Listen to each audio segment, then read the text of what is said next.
Hello प्यारे बच्चों, कैसे हैं आप सब? बढ़िया, हम भी बढ़िया।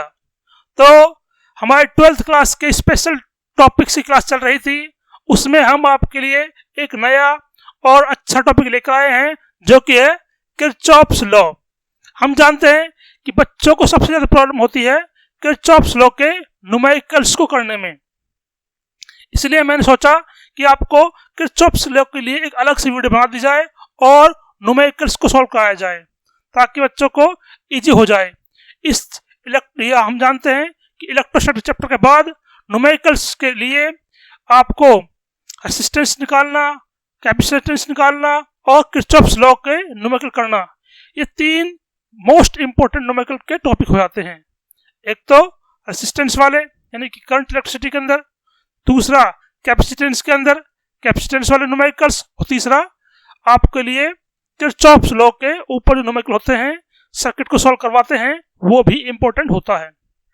तो पहले जानते हैं हम कि किरचॉफ्स लॉ क्या होता है। आपने पढ़ा होगा कि किरचॉफ्स लॉ के दो लॉ होते हैं, first law and second law. First law का नाम होता है करंट लॉ या जंक्शन लॉ। ये क्या होता है? The sum of current on a junction is zero. इसका मतलब क्या है? It means all incoming current is equal to outgoing current. यानी कि एक जंक्शन के ऊपर, जंक्शन क्या होता है? जंक्शन हम जानते हैं जिस पॉइंट पर थ्री और मोर वायर्स आपको दिखाई दें, उस पॉइंट को हम कहते हैं जंक्शन। तो यहां पर कंडीशन क्या है? कंडीशन यहां पर 3 और मोर वायर्स कह दीजिए। जहां पर 3 या 3 से अधिक वायर्स आपको मिलती दिखाई दें, उस पॉइंट को कहेंगे जंक्शन। अब आपको यहां पर 2 वायर दे रखे हैं, एक ये वाली वायर, एक ये वाली वायर, तो ये जंक्शन नहीं है। ठीक है, जंक्शन के लिए कम से कम 3 वायर होने जरूरी है, क्योंकि इसमें क्या होगा, यहां पर इस जंक्शन के ऊपर करंट का रीडिस्ट्रीब्यूशन होगा, करंट यहां से बढ़ जाएगा। यहां पर क्या है, यहां पर जो करंट यहां आ रहा था वही यहां पहुंच जाएगा ऐसे, लेकिन जो करंट यहां पे आ रहा है वो करंट यहां पर अलग अलग रूप वैल्यू में डिस्ट्रीब्यूट हो जाता है। इधर गया हमारा I1 और यहां पर क्या आएगा, I माइनस I1, इस तरह से। ठीक है, तो हमने देखा यहां पर कि sum of current on a junction, मैंने यहां पर एक जंक्शन लिया है, ये देखो इज जीरो। इसका मतलब क्या है, अगर मैं यहां पर सबको जोड़ूं तो सबको जोड़ूंगा तो यहां पर net value of current zero आएगी। इसका मतलब क्या है कि और इनकमिंग करंट, इनकमिंग कौन से हैं, I1 और I2 इनकमिंग करंट है, और incoming current equal to outgoing current जो कितना है, I3 है। तो I1 plus I2 equal to I3। ठीक है, या फिर हम कह सकते हैं कि I1 plus I2 minus I3 equal to 0। ठीक है, वो अपने ऊपर है कि आप इनकमिंग को नेगेटिव मान रहे हो या आउटगोइंग को नेगेटिव मान रहे हो। आप किसी को भी नेगेटिव मान लीजिए। मैंने यहां पर क्या करा है, मैंने यहां पर आउटगोइंग को, ये आउटगोइंग है, इसको नेगेटिव मान लिया, इनकमिंग को मैंने क्या मान लिया, पॉजिटिव मान लिया। आप ऐसे कर सकते हो, पर मैं ये तरीका रिकमेंड नहीं करता। मैं आपको क्या कहता हूं कि आप केवल वहां पर देखिए कि इनकमिंग करंट कौन सा है और आउटगोइंग करंट कौन सा है। एक ही बार में आपको एक क्वेश्चन बन जाएगी कि इनकमिंग करंट ये दोनों हैं, ये वाला आउटगोइंग है। तो इसको प्रेफर कीजिए, इसको प्रेफर मत कीजिए। हालांकि डेफिनेशन के लिए आपको ये वाली चीज यूज होती है कि sum of current on a junction is zero. ठीक है, डेफिनेशन के पॉइंट ऑफ व्यू से ये फॉलो होगा, और समझने के लिए, इक्वेशन लिखने के लिए आप ये तरीका यूज कर लेना, और incoming equal to all outgoing. ठीक है, अब देखो नेक्स्ट सेकंड लॉ है जिसका नाम है वोल्टेज लॉ या लूप लॉ। इसमें क्या होता है, हमारे पास एक लूप होता है जिसके अंदर रेसिस्टेंस वगैरह लगे होते हैं, रेसिस्टेंस लगा हुआ है, बैटरी लगी हुई है। तो यहां देखिए सम ऑफ पोटेंशियल यानी voltage in a loop is zero. इसका मतलब क्या है, it means sum of potential difference in all resistance of a loop is equal to voltage of battery connected in that loop। यहां पर देखिए, यहां पर मैंने एक सर्किट लिया है, यहां पर sum of potential difference of all resistance जो क्या है आपके R1 और R2 हैं, उस पर क्या हो रही है, पोटेंशियल ड्रॉप हो रही है। उसका पोटेंशियल ड्रॉप क्या होता है हम जानते हैं, यहां पर करंट I1 है तो यहां पोटेंशियल ड्रॉप होगा I R1, और यहां पोटेंशियल ड्रॉप जो होगा वो होगा I R2। ये ठीक है, इन दोनों को हमने लेफ्ट में रखा। ये किसके बराबर रहेगा, ये रहेगा आपका voltage of battery connected in that loop जो क्या है V है। ये बन गया आपको, ये आपको यूज करनी है न्यूमेरिकल्स में, और डेफिनेशन के पॉइंट ऑफ व्यू से ये करेक्ट है। हमने देखा कि यहां पर लिखा है sum of potential in a loop is zero, तो यहां पर और ये वाला पोटेंशियल ड्रॉप, ये वाला पोटेंशियल ड्रॉप, ये वाला पोटेंशियल ड्रॉप, इन तीनों का सम क्या है, जीरो। लिखने के लिए, डेफिनेशन समझने के लिए ये सही है, लेकिन जब न्यूमेरिकल करोगे आप तो आप एक स्टेप रिड्यूस कर दोगे। वो कैसे, इसका यूज करके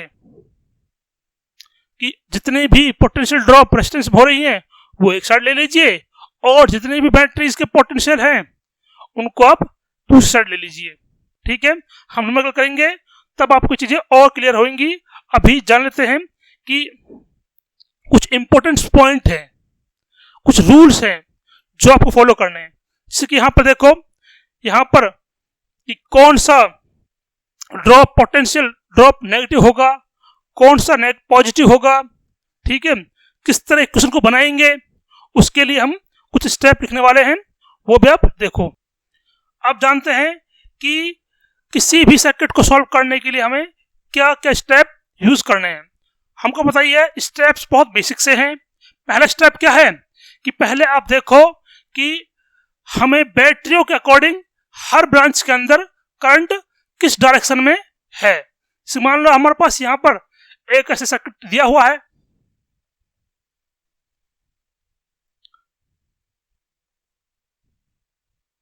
इस तरह से। ठीक है, अब आपको क्या करना है, हर ब्रांच के अंदर करंट को मार्क करना है। तो करंट को मार्क करने के लिए हमें क्या क्या करना है कि बैटरी का जो पॉजिटिव है उस बैटरी पॉजिटिव से करंट को निकाल दीजिए। ठीक है, इससे क्या होगा, यहां पर एक करंट बन जाएगा I1। ऐसे यहां पर एक बैटरी दी हुई है आपको, इसमें से करंट निकल रहा है, मान लो कोई वो पॉजिटिव से करंट निकलता है तो इधर होगा करंट हमारा I2। तो हमने इस पूरी ब्रांच में करंट मार्क कर लिया I1, और इस पूरी ब्रांच में करंट मार्क कर लिया I2। अब देखो यहां से लेकर यहां तक ये पूरी एक ही वायर है, हमने उसको बेंड कर रखा है। तो यानी कि जो करंट यहां पर है वही करंट यहां भी होगा, तो यहां भी I1 रहेगा। वैसे सिमिलरली जो करंट यहां पर है वही करंट हर जगह इस पूरी एक वायर में रहेगा। मतलब जब तक आपका कोई जंक्शन नहीं आ जाए तब तक करंट वही रहेगा। देखो यहां पर जंक्शन आया नहीं, तो इस जंक्शन से लेकर इस पूरे वायर के अंदर सेम करंट है जो क्या है, I2 है। वैसे ही इस वायर में इस पॉइंट से लेकर इस पूरे वायर के अंदर इस पॉइंट तक एक ही करंट रहेगा जो क्या है आपका I1। ठीक है, हाँ, बात है इसकी। इस पे हम क्या कर सकते हैं, यहां पर हम चाहे तो करंट हम इस डायरेक्शन में मान लें, चाहे करंट हम इस डायरेक्शन में मान लें। मतलब क्या है, पहले आपको मार्क करना है करंट। उसकी आसान तरीका क्या है कि बैटरी से करंट को निकाल लीजिए। यहां इस वायर के अंदर बैटरी है तो यहां करंट आसानी से मार्क हो जाएगा। इस वायर के अंदर भी बैटरी है तो इसके अंदर भी आसानी से मार्क हो गया। इसके अंदर कोई बैटरी नहीं है तो इसमें आप अपने अनुसार कोई भी डायरेक्शन मान लीजिए। ठीक है, मैंने इसको ऐसे मान लिया, आई यहां मान लिया हमारा क्या है, ये हमारा I3 है। पर देखो हम जानते हैं यहां पर दो लूप हैं, दो इक्वेशन बनेंगी। जितने लूप उतनी ही इक्वेशन बनेंगी और उतने ही वेरिएबल्स हम निकाल सकते हैं। देखो यहां पर दो लूप हैं तो दो लूप के दो इक्वेशन यानी हम दो वेरिएबल निकाल सकते हैं। हम यहाँ पर I1 और I2 निकाल सकते हैं, I3 नहीं निकाल सकते, क्योंकि हम जानते हैं पहले से ही कि जितने ज़्यादा वेरिएबल्स उतनी ही इक्वेशंस होनी चाहिए। तो हम क्या करेंगे, यहाँ पर जंक्शन रूल लगा सकते हैं। किस तरह से, इनकमिंग कौन सा है, इनकमिंग आपका I2 है, आउटगोइंग कौन सा है, I1 और I3 है। तो यहाँ पर हम I3 को लिख सकते हैं I2 माइनस I1, ठीक है। ये दोनों आउटगोइंग है, ये इनकमिंग है, तो incoming equal to outgoing. Incoming कौन सा, I2, और आउटगोइंग कौन से हैं, I1 और I3। तो यहाँ पर हम क्या करेंगे, जंक्शन रूल लगा देंगे इधर, ठीक है। ये इंपॉर्टेंट पॉइंट है थोड़ा सा। अगला क्या है, choose a direction of loop. तो आपको लूप की डायरेक्शन चूज करनी है, ठीक है। हम लूप की डायरेक्शन अपने सुविधा के अनुसार कैसे भी ले सकते हैं। हम उसे क्लॉकवाइज भी ले सकते हैं और एंटी क्लॉकवाइज भी ले सकते हैं। हमें कोशिश करनी चाहिए कि अपना लूप की डायरेक्शन ऐसा लें कि जो बैटरी और करंट की डायरेक्शन मैक्सिमम उसके अलोंग आ जाए। देखो यहाँ पर इस तरह से करंट घूम रहा है, तो मैं लूप को भी इस तरह घुमा देता हूं, इस तरह से एंटी क्लॉकवाइज। वैसे ही यहाँ पर करंट किस तरह घूम रहा है, इस तरह घूम रहा है, तो मैं अपने लूप को भी इसी तरह घुमा देता हूं एंटी क्लॉकवाइज। हम लूप को क्लॉकवाइज एंटी क्लॉकवाइज कैसे भी ले सकते हैं। हम चाहें तो एक में क्लॉकवाइज घुमा लें, एक में एंटी क्लॉकवाइज घुमा लें, ठीक है। वो हमें सुविधा के लिए हम जैसे मर्जी ले सकते हैं। एक बार जो लूप ले लिया उसको वही रखना आप, ठीक है। अब देखो फिर क्या करना आपको, right voltage end voltage equations of each loop. अब देखो यहाँ पर इंपॉर्टेंट पॉइंट आता है, ये हमको क्या लेनी है, वोल्टेज इक्वेशन लिखनी है। उसका मैंने तरीका बता दिया आपको मैंने। जितनी भी वो पोटेंशियल ड्रॉप रेसिस्टेंस के अंदर हो रही हैं उनको आप लेफ्ट में ले लीजिए, और जितनी भी पोटेंशियल ड्रॉप बैटरी के अंदर है, जितनी बैटरी उसके अंदर लगी हुई है, वो राइट साइड ले लीजिए, ठीक है। तो यहाँ पर एक इंपॉर्टेंट पॉइंट है, वो लिख देता हूं मैं। If direction of current and direction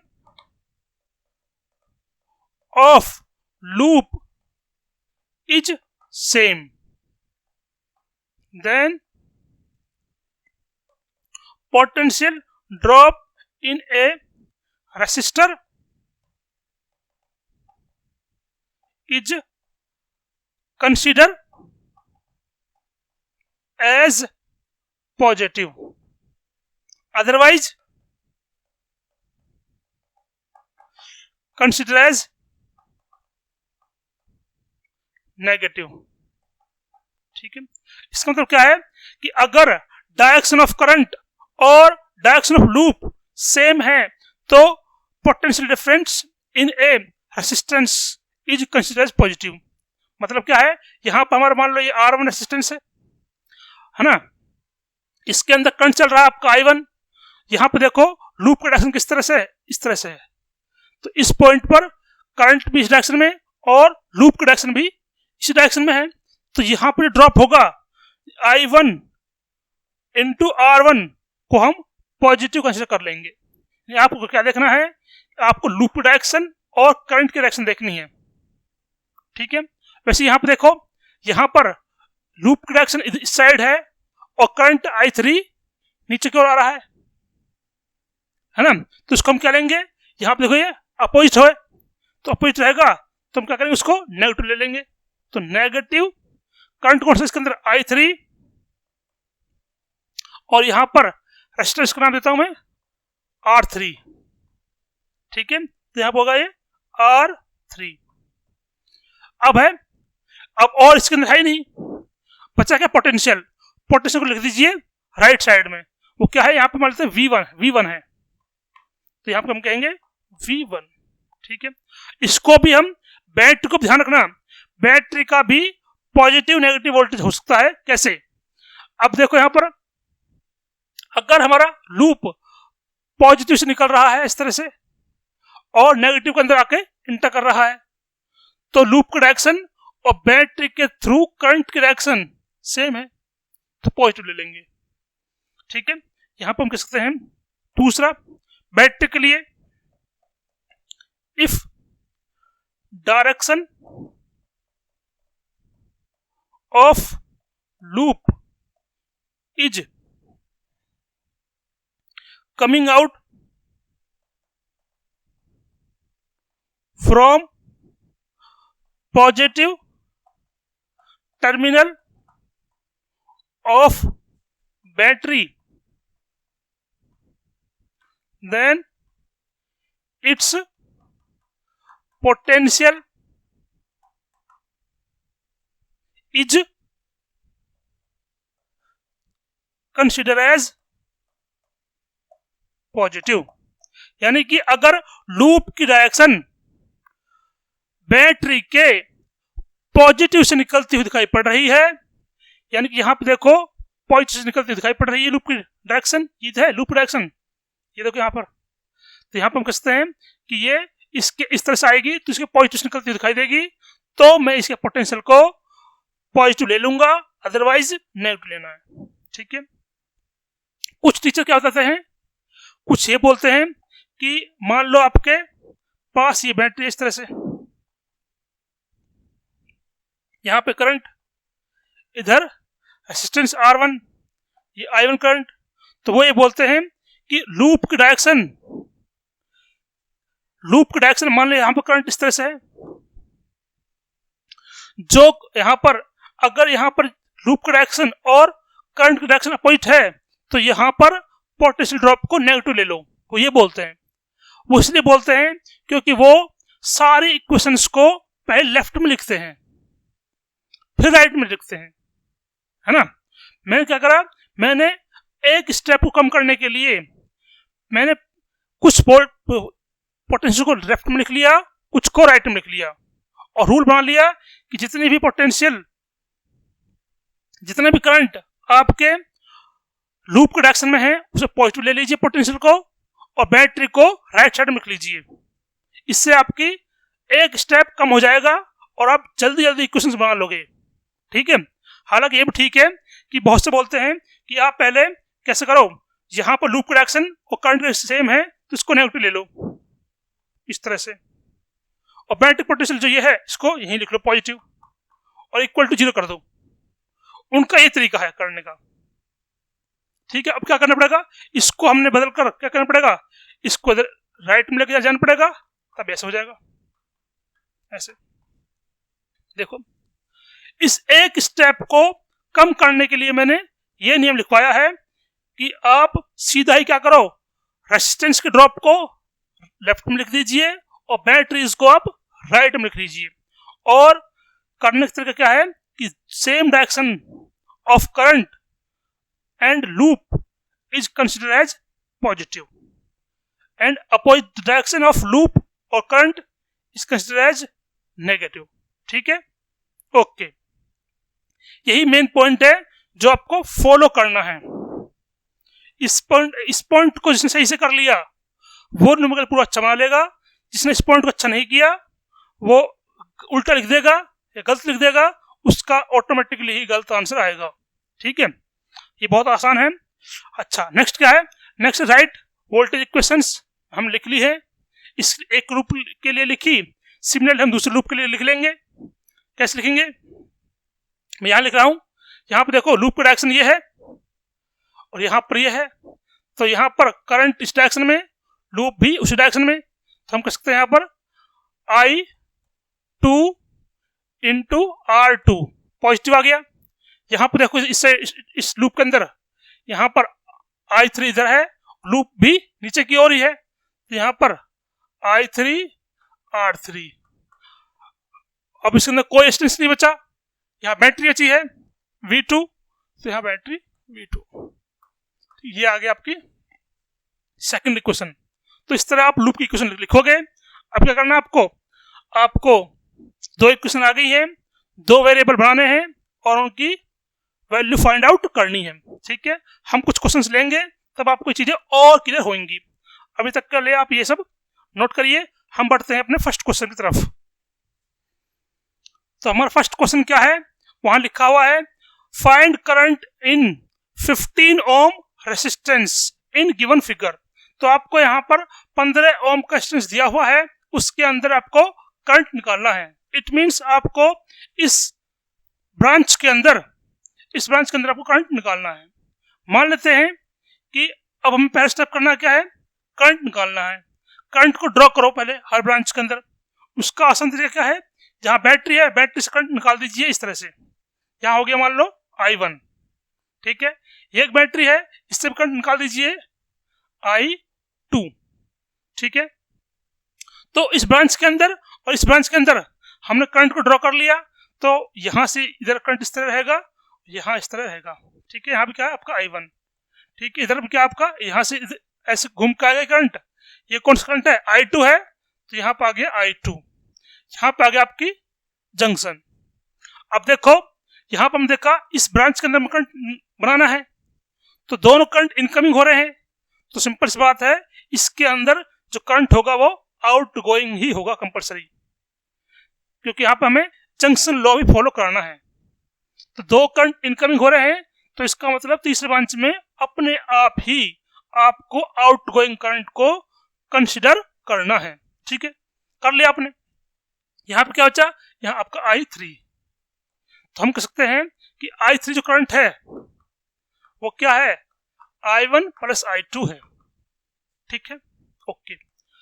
अब पहला स्टेप हमने कर लिया, जो क्या है कि mark direction of current in each branch, हो गई।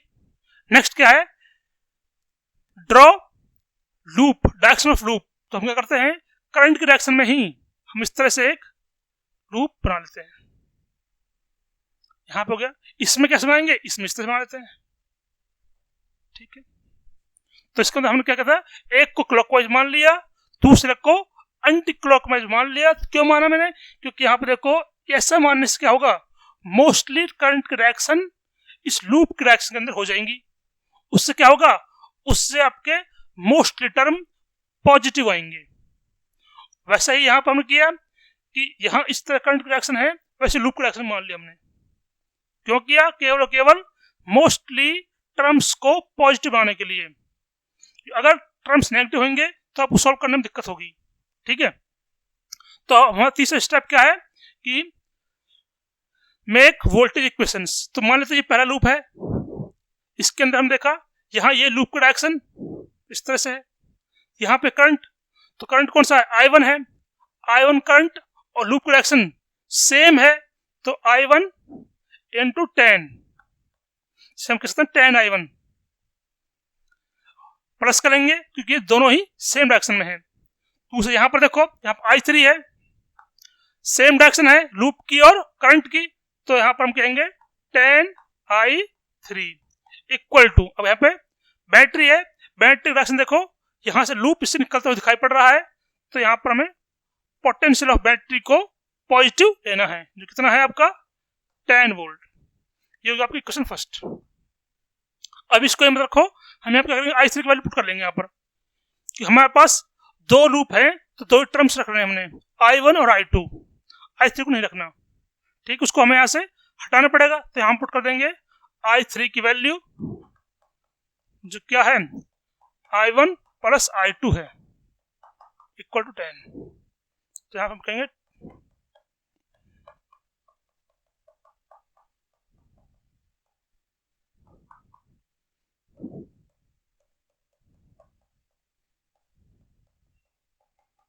ये आपका की पहली क्वेश्चन, ठीक है। अब दूसरी क्वेश्चन देखो, यहाँ पर यहाँ से इस तरह घूम रहा है लूप, तो यहाँ पर लूप का डायरेक्शन ये है और करंट का डायरेक्शन भी यही है, तो हम कह सकते हैं 15 I2 प्लस, यहाँ पे देखो लूप का डायरेक्शन नीचे की ओर है ये वाली ऐसे, और करंट भी सेम डायरेक्शन में है, तो हम कहेंगे 10 I2, और यहाँ पर आपका जो पोटेंशियल है वो कितना है 5 वोल्ट। यहाँ पे हम क्या कहें, यहाँ पे हम ये I3 की वैल्यू पुट करेंगे, तो 15 I2, यहाँ पर I3 की वैल्यू क्या है, I1 प्लस I2,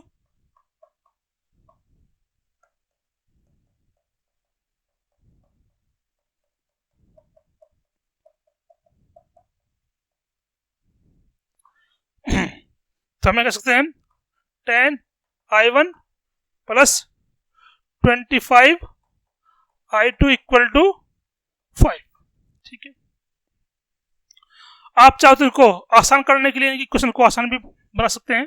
तो हमें क्या करना है, इसको अब इस फर्स्ट क्वेश्चन को और सेकंड क्वेश्चन को सॉल्व करना है। तो कैसे करेंगे, यहां पर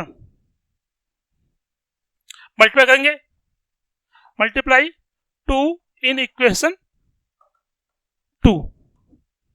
तो हम इसमें 2 मल्टीप्लाई कर देंगे इसके अंदर, तो इस पर 2 मल्टीप्लाई करेंगे यहाँ पर, तो यहाँ पर आएगा 20I1, यहाँ पर 50I2 इक्वल टू 10। अब हमें क्या करना है, हमें करना है इक्वेशन 3 में से इक्वेशन 1 को माइनस करना है। तो माइनस कर देंगे यहाँ पर,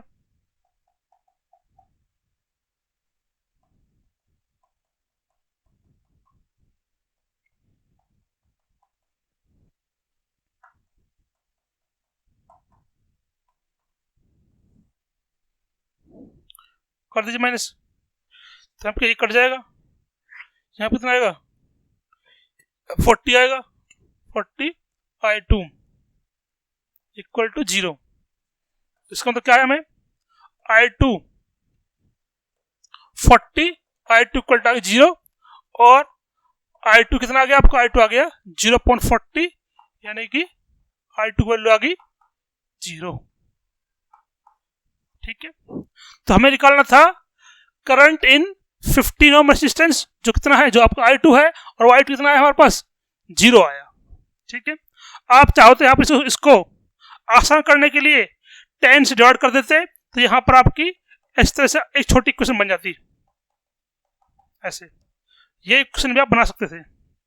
ऐसे यहाँ पर आप 5 से डिवाइड कर देते, तो यहाँ पर आपको बन जाती है यहाँ पर 2I2 5 2I1 5I2 और 1। इस तरह से आपकी ये इक्वेशन बन जाती छोटी छोटी। आपको इनको सॉल्व करना था। ठीक है, मैंने इनको छोटा नहीं किया, बड़ा ही रखा और उनको दोनों को सॉल्व कर दिया। आप चाहो तो क्वेश्चन को छोटा ही बना सकते हैं। ठीक है, अच्छा, आई होप आपको समझ में आया क्वेश्चन। देख लो, हमने बहुत आसानी से कर दिया कि दोनों ही एक लूप के अंदर हमने वोल्टेज इक्वेशंस बनाई। किस तरह बनाया, लूप के डायरेक्शन में जो करंट रखे और उनको रख लिया पॉजिटिव, और बैटरी की पोटेंशियल को रख दिया राइट साइड में, वो भी लूप के अकॉर्डिंग रखा। जो लूप के डायरेक्शन में है वो पोटेंशियल में हो जाएंगे पॉजिटिव, और जो पोटेंशियल ऑफ बैटरी लूप के डायरेक्शन का अपोजिट है वो हो जाएंगे नेगेटिव। ठीक है, तो ये बेसिक सा नियम है, इसी से सारे आपको क्वेश्चन बन जाएंगे। अब बढ़ते हैं हम अपने नेक्स्ट क्वेश्चन की ओर। तो इस पूरी ब्रांच में करंट हो जाएगा आपका इस तरह से यहां तक, और इसके अंदर क्या हो जाएगा, इस तरह से इस पूरी ब्रांच के अंदर करंट इस तरह हो जाएगा। यहां पे आ गया जंक्शन आ गया, तो अब आपको करंट इसके अकॉर्डिंग घुमा देना है। ठीक है, क्योंकि यहाँ पर एक इनकमिंग हो रहा है, एक आउटगोइंग हो रहा है, जिसके अंदर हम अपनी मर्जी से कोई भी हम करंट ड्रॉ कर सकते हैं किसी डायरेक्शन में। ठीक है, अच्छा, अगर आपने कोई करंट डायरेक्शन ड्रॉ कर ली है ना, और ड्रॉ करने के बाद आपने यहाँ पर चाहे इस तरह से मान लो करंट, चाहे इस तरह से मान लो करंट, कोई मान लिया आपने। ठीक है, कोई बड़ी बात नहीं है। लास्ट में चेक करना है कि इसके अंदर हम करंट माना था क्या वो पॉजिटिव है या नेगेटिव है। अगर आपके मानी हुई डायरेक्शन के अकॉर्डिंग करंट नेगेटिव आता है, आपने ये डायरेक्शन मानी और करंट आपका लास्ट में क्वेश्चन के थ्रू नेगेटिव आ गया, इसका मतलब क्या है, इसका मतलब आपने डायरेक्शन मानी थी वह अपोजिट मान ली थी, बस इतना ही है। करंट की वैल्यू अमाउंट जो है वो सेम आएगी, बस साइन अलग आएगा, साइन आएगा नेगेटिव का।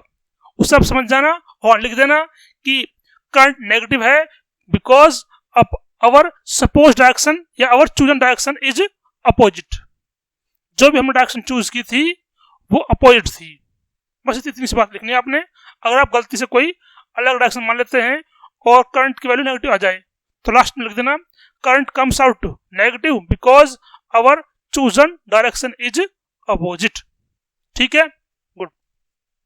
तो यहाँ पे देखो, यहाँ करंट मान लिया हमने I1, इस तरह से घूम रहा है। यहाँ करंट मान लिया हमने I2, ठीक है। तो यहाँ पे देखो, जैसे यहाँ से यहाँ पहुंचा, ये करंट I2 है, तो I1 इधर से आ रहा, I2 इधर से निकल गया, बचा हुआ करंट इसे को मान लीजिए ये I3 है। चाहे आप ऐसे कह दीजिए इसको कि यहाँ पर ये I3 जो है ये आपका I1 माइनस I2 है, ठीक है, ये है। चाहे आप जंक्शन रूल लगा लीजिए कि यहाँ पर कैसे लगाएंगे कि यहाँ पर हमने देखा ऑल इनकमिंग, इनकमिंग कौन से हैं, I1 है इनकमिंग, आउटगोइंग कौन से हैं, I2 और I3, ठीक है। हमको I3 निकालना है, तो ये हो जाएगा I1 minus I2 equal to, चाहे ऐसे लिख लीजिए, चाहे देख लीजिए कि यहां से I1 आ रहा था, उधर चला गया I2, बचा क्या, बचा हमारा इसमें से बचा हुआ करंट इधर जाएगा, यानी कि I1 माइनस I2 बचा हुआ करंट है वो इस डायरेक्शन में फ्लो कर जाएगा, ठीक। हाँ, अब लिखेंगे लूप के डायरेक्शन बनाएंगे, तो इसमें हमारा आता है लूप इस तरह से, और इसके अंदर आता है लूप इस तरह से, ठीक है। तो ये हमारी होगी लूप की डायरेक्शन, ठीक है। तो हम लेते हैं पहले लूप 1 लेते हैं, तो लूप 1 देखिए, ये लूप 1, ये लूप 2, ठीक, कोई भी मान लीजिए आप, लूप 1 लूप 2, उसमें देखिए वहां पर I2 आ रहा है, और I2 आपका ये लूप डायरेक्शन, ये करंट की डायरेक्शन सेम है, तो यानी कि आपको पॉजिटिव लेना है, तो यहाँ पे पॉजिटिव 2I2, ठीक है। यहाँ पे देखो इसके अंदर क्या है, लूप आ रहा है इस डायरेक्शन में, ऐसे इधर करंट जा रहा है उस डायरेक्शन में, तो करंट की डायरेक्शन आपकी ये है और लूप की डायरेक्शन ये है, तो यानी कि हमको क्या लेना है, नेगेटिव लेना है, नेगेटिव 2, ये 2 ओम रेजिस्टेंस। करंट क्या है इसके अंदर, करंट इसके अंदर है I3 यानी कि I1 माइनस I2। अब पोटेंशियल इस पूरे ब्रांच के अंदर कितना पोटेंशियल है, 4, पूरे लूप के अंदर 4 वोल्ट है, ठीक है, लिख लिया। 2I2 मल्टीप्लाई कर देंगे 2I1 plus 2I2 equal to 4, यानी कि हम कह सकते हैं यहाँ पर 4I2 minus 2I1 equal to 4, ये इक्वेशन आपकी 1। अब लिखते हैं फ्रॉम लूप 2, लूप 2 में से देखिए यहां पर ये आपकी लूप की डायरेक्शन इस तरह से, यही आपकी करंट की डायरेक्शन ये वाली ऐसे, तो अब कहेंगे यहां पर 4 करंट क्या है I1, यहां पर ये लूप की डायरेक्शन, यही आपकी करंट की डायरेक्शन भी है, तो यहां क्या बन जाएगा आपका, सेम आएगा, तो सेम कर देंगे, प्लस 2 करंट I3 यानी कि I1 minus I2 equal to कितना पोटेंशियल है पूरे उसके लूप के अंदर, 6, तो ये भी आपके लूप के डायरेक्शन में ही है, तो पॉजिटिव आएगा, तो यहां पर इंटू कर देंगे,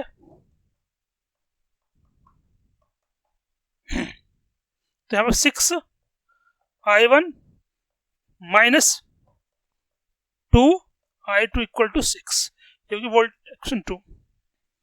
अब क्या करना है, आपको इक्वेशन 1 और इक्वेशन 2 को सॉल्व करना है और करंट की वैल्यू निकालनी है, ठीक है। तो हम देख रहे हैं यहाँ पर I1 2 है, यहाँ पर I1 क्या है 6 है, तो हम करेंगे multiply equation 1 by 3 and add it in equation 2। आपको क्या करना है, इक्वेशन 1 में 3 से मल्टीप्लाई करना है और उसको इसके अंदर ऐड कर देना है, तो इसके अंदर 3 से मल्टीप्लाई करेंगे ऐसे हम, तो क्या आएगा 3 से यहाँ पे इंटू हो जाएगा, तो यहाँ पे आएगा माइनस 6 I1, यहाँ पे इंटू होगा तो यहाँ पे आएगा 12 I2, यहाँ पे इंटू होगा तो ये भी आपका 12 ही होगा, ये होगी इक्वेशन, ठीक है। इसको इसमें ऐड कर देना है, 6I1 minus 2I2 equal to 6। दोबारा देख लो एक बार आपने कैसे किया मल्टीप्लाई, पहले मैं इसको आगे लिख लिया I1 को आगे लिख लिया 3 से मल्टीप्लाई करने के बाद, आगे लिखेंगे तो यहाँ पर -6 आएगा। फिर इसको 3 से मल्टीप्लाई करने के बाद 12 आया, पीछे लिख लिया। ठीक है, ऐड कर देंगे। ऐड करने पर क्या होगा, यहाँ पर ऐड करने पर ये वाला पोर्शन तो कट जाएगा, यहाँ पर ये होगा 10 I2, यहाँ पे ये जुड़ के हो जाएगा आपका 18, तो हमें I2 निकालना है। I2 हो जाएगा आपका 18/10 यानी कि 1.8। ठीक है, हमारा I2 निकल गया। सिमिलरली आप क्या निकाल लोगे, अब किसी भी एक इक्वेशन में पुट करने के बाद आप I1 भी निकाल लोगे। तो इसको पुट कर लेते हैं, मान लो हम यहाँ पुट कर लेते हैं, by putting value of I2 in equation 2।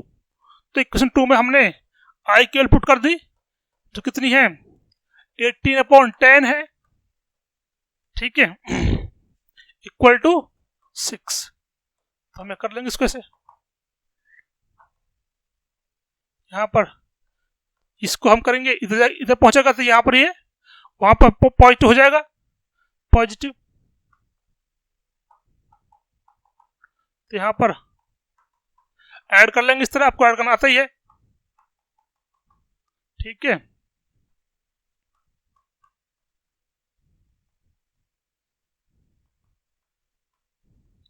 इसको नीचे पहुंचाएंगे। ठीक है, कट कर लेना इसको, 1 जा बार, 3 आ गया, यहाँ पर 6 बार, तो कितना आ गया, यहाँ पर आ गया 16/10 यानी कि 1.6। ठीक है, इस तरह आपका I1 भी निकल जाएगा। रहा आपका करंट इन दिस ब्रांच यानी I3 का भी यहाँ से निकाल लोगे। I3 क्या है आपका, I3 I1 माइनस I2 है, तो यानी कि हम कह सकते हैं 1.8 माइनस 1. अच्छा, I1 आया आपका 1.6 माइनस 1.8, ये कितना आएगा, -0.2 आएगा। तो इसका मतलब क्या है, इसका मतलब यह है कि आप माइनस आया है यहाँ पर, तो हम कह देंगे it means our chosen direction is opposite. बस इतना लिखना आपने। ठीक है, तो यहाँ पर आपका -2 आया है, -0.2 आया है, तो इसका मतलब यहाँ पर मुझे ये डायरेक्शन मानी है, ये हमने उल्टी मान ली है। बस इतना लिखना आपने। ठीक,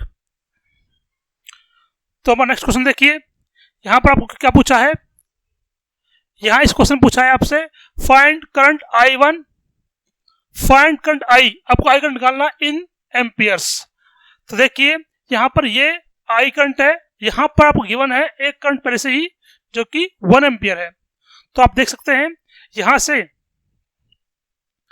आप देख सकते हैं आपको पहले ही करंट की डायरेक्शंस गिवन है। ये डायरेक्शन आपको 1 एम्पियर आ रही है, बाकी तीनों में डिस्ट्रीब्यूट हो रहा है। इसका मतलब क्या है, इसका मतलब है कि मान लेते हैं यहाँ करंट I1, यहाँ I2, तो ये 1 एम्पियर इन तीनों ही ब्रांचेस में डिस्ट्रीब्यूट हो गया। तो हम कह सकते हैं I plus small I plus I1 plus I2 equal to 1 ampere. आपको I निकालना है और I1 और I2 इन लूप को सॉल्व कर कर निकाल लेंगे। ठीक है, तो यहाँ पर हम देख सकते हैं 2 लूप हैं, एक लूप ये है, दूसरा लूप आपका ये है मान लेते हैं। ठीक है, 2 लूप आपने दोनों के लूप की डायरेक्शन मान लिया आपने, ये लूप 1 ये लूप 2। तो आप वोल्टेज इक्वेशन लिख देंगे लूप 1 की, तो फ्रॉम लूप 1 उसमें सबके क्या देख पा रहे हो, यहाँ पर करंट I है तो यहाँ भी करंट I होगा। इस पूरे के अंदर क्या है, इस पूरे के अंदर I1 करंट चल रहा है। तो यहाँ पर देख पा रहे हैं 60I। ओके, यहाँ पर इसकी डायरेक्शन अपोजिट है तो नेगेटिव में ले लेंगे। नेगेटिव चाहे तो इन दोनों को आप कंबाइन कर लीजिए, कंबाइन करके कितना बन जाएंगे, दोनों रेजिस्टेंस सीरीज में है तो यहाँ पर 20 बन जाएंगे, 20 बन जाएंगे ना, तो यहाँ पर 20I1। ठीक है, दोनों रेजिस्टेंस सीरीज में थे तो मैंने जोड़ लिया। चाहे अलग लिख लो आप, ऐसे लिख लो, चाहे तो आप 15I1 माइनस 15i1 5i1 ऐसे लिख लो, तुम्हारी मर्जी है, या फिर दोनों कंबाइन कर लो। कंबाइन कर लेंगे तो कितना बन जाएगा, 20 बन जाएगा, माइनस 20i1, और इसके अंदर कोई वोल्टेज सोर्स तो है नहीं, तो इसको हम मान लेंगे 0।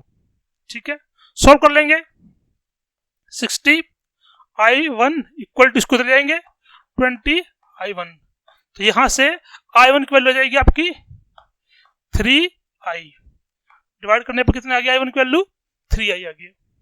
ठीक है, अब हम क्या करना है, फ्रॉम लूप 2 के अंदर इक्वेशन लगाएंगे। तो यहां पर देखो, यहां पर ये तो पूरा कंबाइन कर दिया था मैंने और 20 मान लिया था, तो यहां पर 20i1, लूप की डायरेक्शन ये है, करंट की डायरेक्शन भी सेम है, यहां पर अपोजिट है, लूप की डायरेक्शन ये, करंट की डायरेक्शन अपोजिट, तो माइनस यहां पर 10i2 इक्वल टू 0। ठीक है, 20i1 इक्वल टू 10i2, तो i2 कल कितना जाएगी, इससे डिवाइड कर देंगे, तो यहां पर आएगा 2i1, तो यहां पर आ गया आपका i2 वैल्यू 2i1। ठीक है, यहां पर हम i1 की वैल्यू पुट कर देंगे, यहां क्रम है by putting value of i1 कितना है, तो i2 इक्वल हो जाएगा आपका 2 इंटू i1 की वैल्यू है 3i, यानी कि हम कह सकते हैं i2 हो गया आपका 6i। ठीक है, तो आपने i1 की वैल्यू निकाल ली और i2 की वैल्यू निकाल ली in terms of i। In terms of i आपको i1 की और i2 की वैल्यू आ गई है, इन दोनों वैल्यू को हम पुट कर देंगे, तो हम कहेंगे by putting value of i1 and i2 in equation, ये आपकी इक्वेशन मान लेते हैं, फर्स्ट इक्वेशन थी। ठीक है, इक्वेशन ए कह देते हैं इसको, in equation A, in equation A, equation A में हम पुट कर देंगे, क्या है, i plus i1 plus i2 equal to 1 ampere. यहां पर i1 की वैल्यू कितनी आई थी, i1 की वैल्यू आई है 3i, और i2 की वैल्यू कितनी है 6i इक्वल टू 1, इन सबको जोड़ लेंगे तो यहाँ पर क्या आएगा 10i इक्वल टू 1, तो यहाँ से i की वैल्यू आ जाएगी 1/10, यानी कि हम कह सकते हैं i की वैल्यू आ गई 0.1 एम्पियर। एम्पियर में निकालनी थी, तो यहाँ पर आ चुकी है i की वैल्यू 0.1 एम्पियर। ठीक है, तो बहुत आसान से क्वेश्चन था। ठीक है, हम इसके ऊपर और भी न्यूमेरिकल करने वाले हैं आपके, लेकिन वीडियो थोड़ी बड़ी हो गई है, इसलिए हम बाकी न्यूमेरिकल किरचॉफ्स लॉ के सेकंड पार्ट में लेकर आएंगे।